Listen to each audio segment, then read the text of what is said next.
Okay, we're here in Washington, D.C. at the Selling Sickness Conference, and I'm joined by Rosemary Gibson, who is a national leader in health, safety, and quality. She was a senior program officer at the Robert Wood Johnson Foundation for 16 years, and she's written a number of books that are relevant to our issues here today.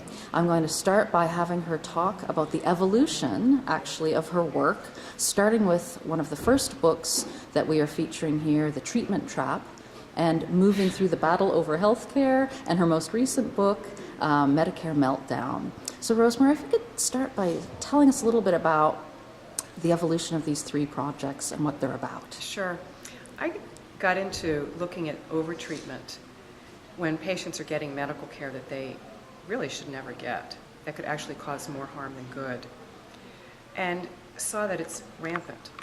And so I have worked in healthcare for a really long time. I know a lot of wonderful physicians, nurses, hospital CEOs, and I would hear them talk about this topic of overtreatment, how it's an epidemic, how a gentleman at the NCI said that patients are like lambs to slaughter. And I said, oh my goodness, people who are patients, they need to know what healthcare insiders are saying about overuse.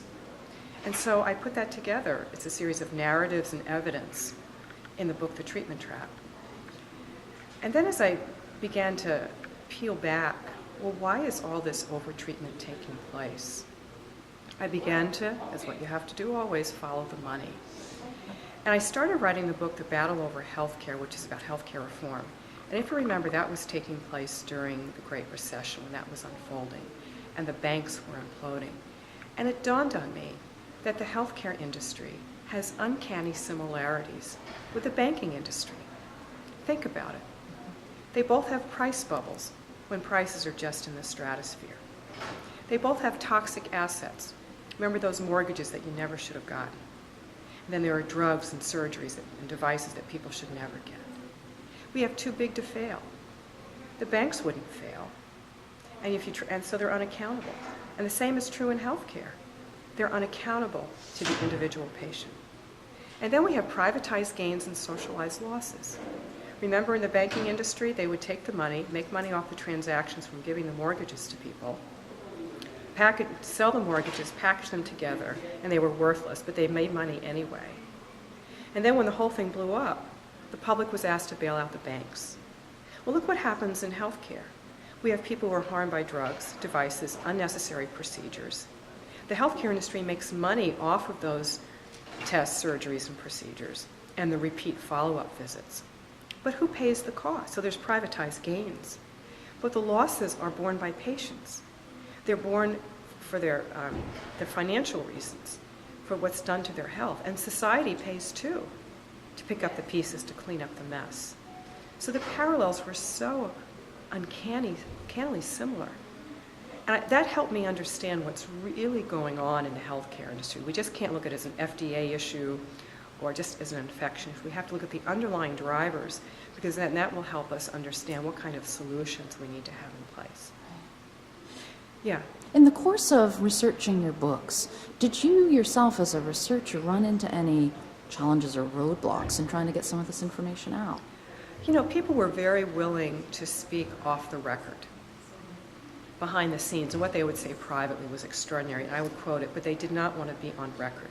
Many of these people are physicians, they work in jobs in healthcare today, and if they come out and try to say these sorts of things, they will lose their jobs. So that's a huge challenge. However, the message is still valid, and there's enough evidence to support what's really going on. So now that we have overtreatment, and then we have the uncanny similarities between the healthcare industry and the banking industry. Again, people can have great doctors and wonderful interactions with very dedicated healthcare people, but the industry behind it is a whole different kettle of fish. I just finished a book that's coming out in April on Medicare called Medicare Meltdown. And we're having this big debate in the United States over the future of Medicare, and they're talking about raising the eligibility age from 65 to 67, raising premiums. And I'm thinking, well, gee, is seniors' entitlement really the problem?